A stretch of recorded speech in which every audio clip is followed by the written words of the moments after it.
Bonjour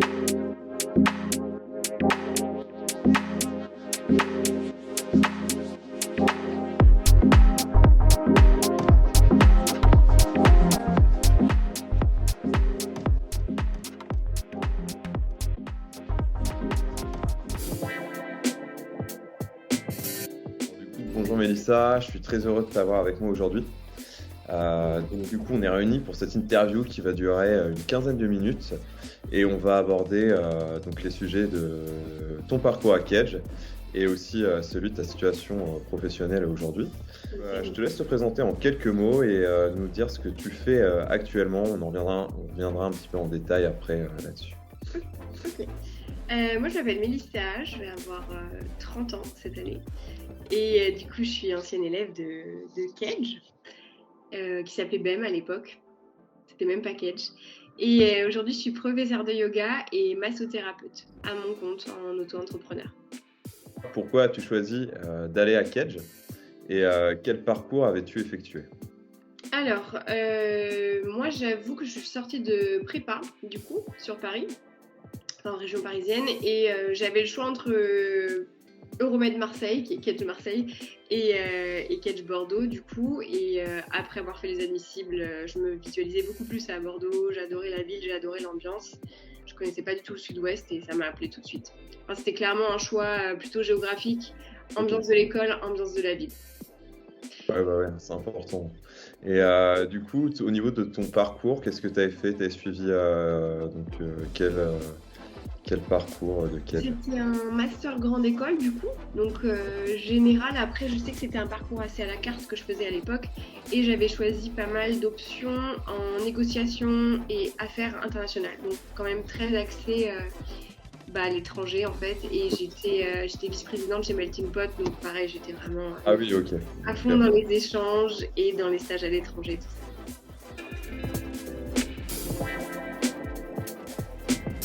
Et du coup, pourquoi avoir choisi d'avoir fait une asso? Moi, c'était évident dès le début. Je savais juste pas si j'allais m'orienter sur le sport ou sur mon autre passion qui était juste le voyage et les langues étrangères. Ok. J'ai eu le choix pour les deux et je me suis dit, bon, qu'est-ce que je fais? Le fait de lister, ça me faisait un peu peur dans le sens où je sais qu'il y a quand même une chance sur deux de perdre, hein, donc je préférais me sécuriser sur une asso. Et ouais, obligé pour moi. J'avais besoin d'avoir l'impression de gérer mon petit projet. C'est pour ça aussi que je voulais avoir une place au bureau parce que ça rappelle un peu la structure d'une entreprise, tout simplement. Ok. J'avais besoin d'être entourée d'une super équipe, de bosser sur des super projets, d'accueillir des gens dans l'école. Enfin, j'étais vraiment contente de faire ça. Si tu devais retenir un élément que t'a apporté l'école, ce serait lequel et pourquoi? Waouh, c'est difficile d'en choisir un. Ouais, tu peux en choisir plusieurs si tu veux. Ouais, je vais en souligner plusieurs. Moi, j'ai été dans l'équipe de handball pendant longtemps, donc je sais que ça a changé de nom, mais voilà.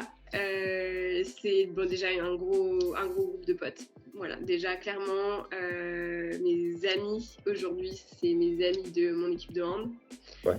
Donc ça, clairement, ça crée des liens et même dans les promos, tout ça, il y a des liens, c'est inévitable. Et je dirais l'expérience internationale qu'il y a à Kedge quand même. Il y a beaucoup d'étudiants étrangers et il y a quand même beaucoup de chances et de possibilités avec la mention Kedge, le diplôme Kedge, de partir à l'étranger, de faire des stages, d'aller en échange beaucoup plus que dans nos écoles.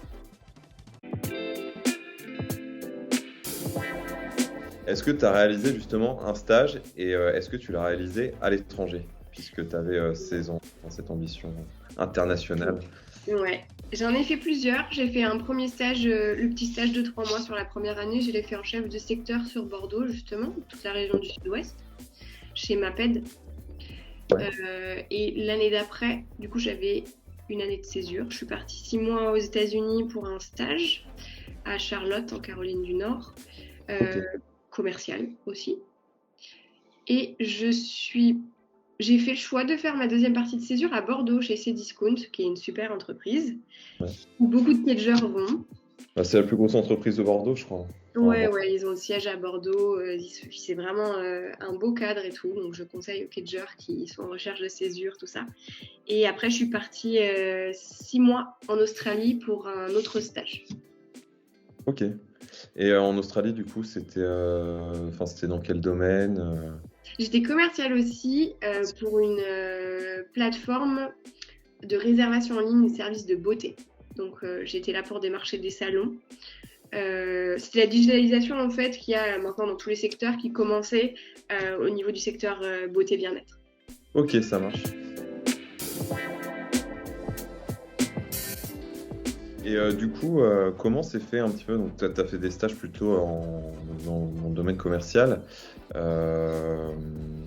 Donc là, aujourd'hui, tu es massothérapeute, tu es prof de yoga. Comment s'est fait un petit peu, le commercial t'a pas plu au final? Comment s'est fait un petit peu la transition? Alors, ça m'a toujours plu et je pense que c'est une partie qui est toujours dans mon métier. Même si je suis prof de yoga, comme je gère tout toute seule, il y a forcément cette partie un petit peu de commercial, de démarchage, tout ça. Il faut aller chercher ses clients. Mais juste, j'ai un peu saturé. Après mon premier CDI, je suis restée quand même 3 ans dans une boîte qui s'appelle PVH, qui regroupe Calvin Klein et Tommy Hilfiger au niveau des Ah, ventes. ouais. Donc, j'étais commerciale et chef de produit. Et ça m'a un peu épuisée, je pense. Mais ça m'épuisait déjà, je sentais qu'il y avait quand même un côté très très puissant dans le métier de commercial.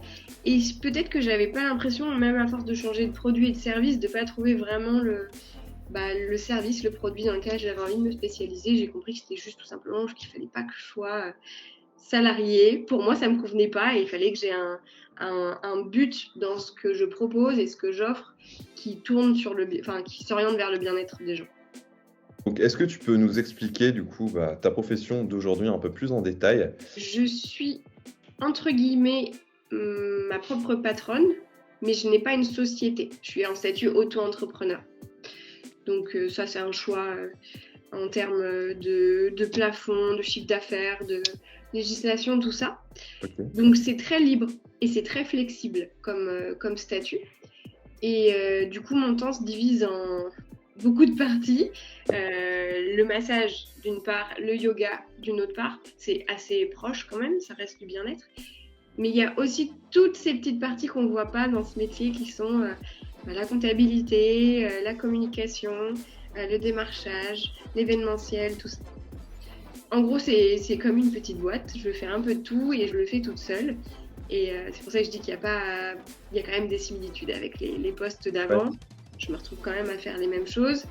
Il y a toujours, c'est le bien-être, mais il faut quand même se battre un petit peu pour se faire sa place, pour se faire connaître, tout ça. Tu as dit que tu étais entrepreneur. Pourquoi avoir fait ce choix du coup plutôt que... Alors, c'est un choix qu'on fait souvent au début quand on commence son activité à son compte, parce qu'on n'est pas encore assuré du montant de chiffre d'affaires qu'on va effectuer. Ouais. Et c'est un statut qui est très flexible et fait pour les gens qui se lancent et qui débutent.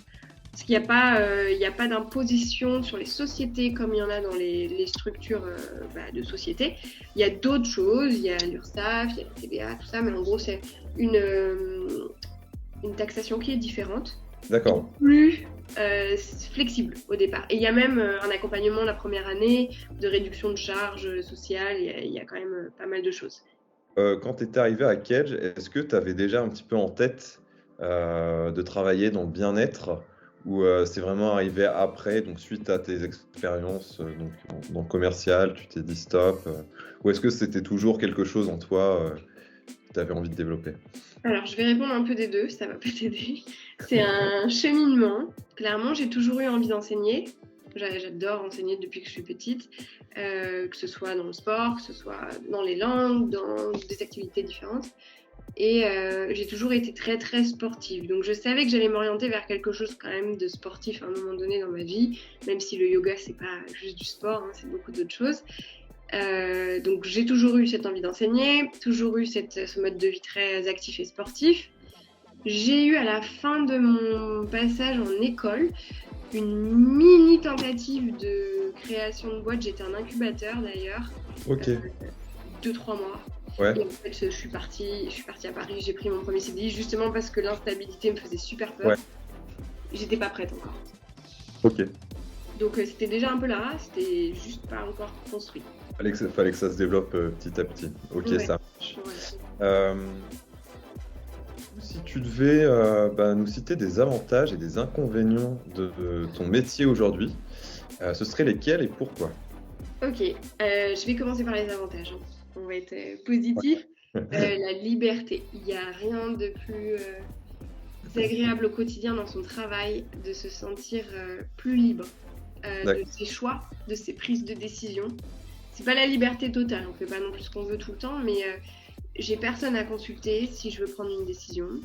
J'ai personne à prévenir si je veux partir 10 jours en vacances et que j'en ai besoin. Donc ça, je suis beaucoup plus dans mes baskets. Je m'épuise comme j'en ai envie. En fait, je gère mon énergie comme j'en ai envie.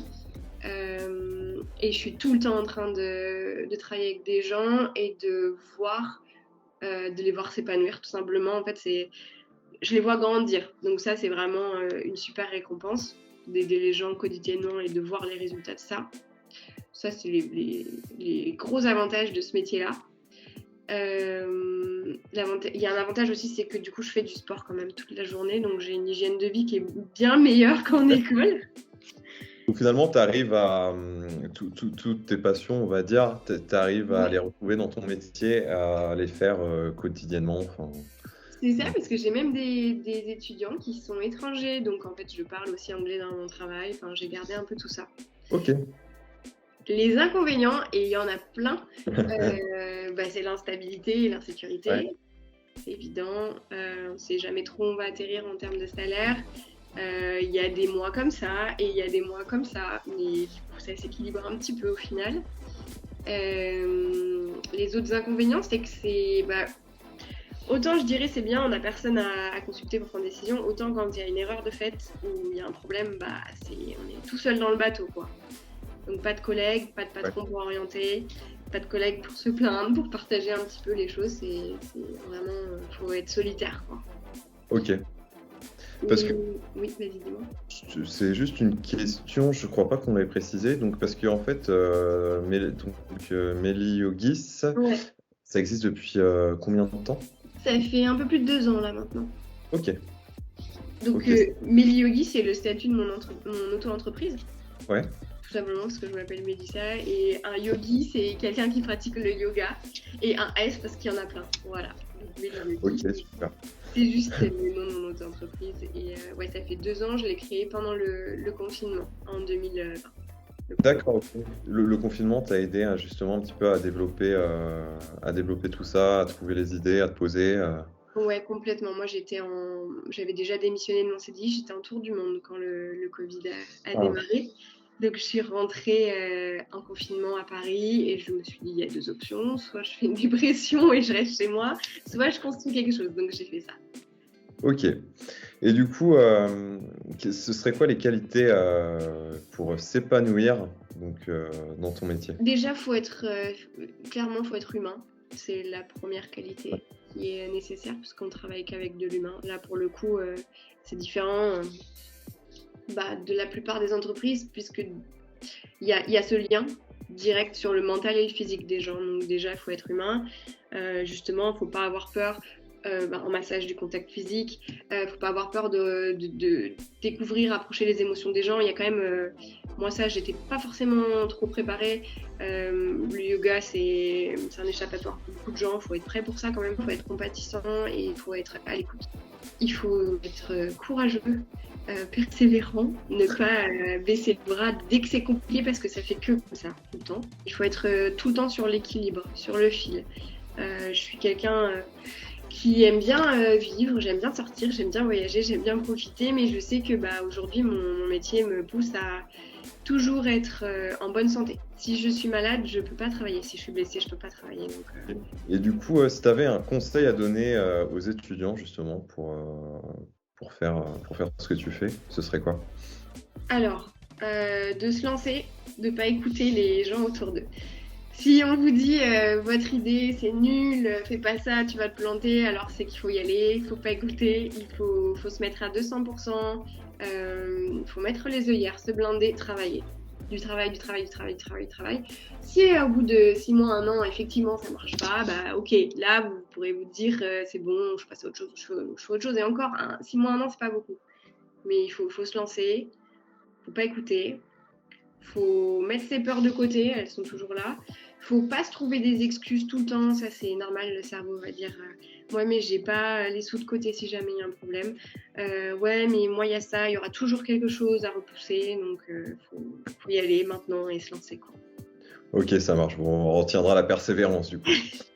La persévérance c'est surtout être entier quoi dans le truc, à 200% et juste soi-même ou avec d'autres personnes, hein, mais Ouais. pas écouter tous les obstacles qui vont venir sur votre route. Merci beaucoup de nous avoir accordé en tout cas un peu de ton temps. Et puis on te souhaite beaucoup de réussite et vraiment bonne continuation dans ta carrière. Ouais, merci beaucoup Mélissa. Merci beaucoup.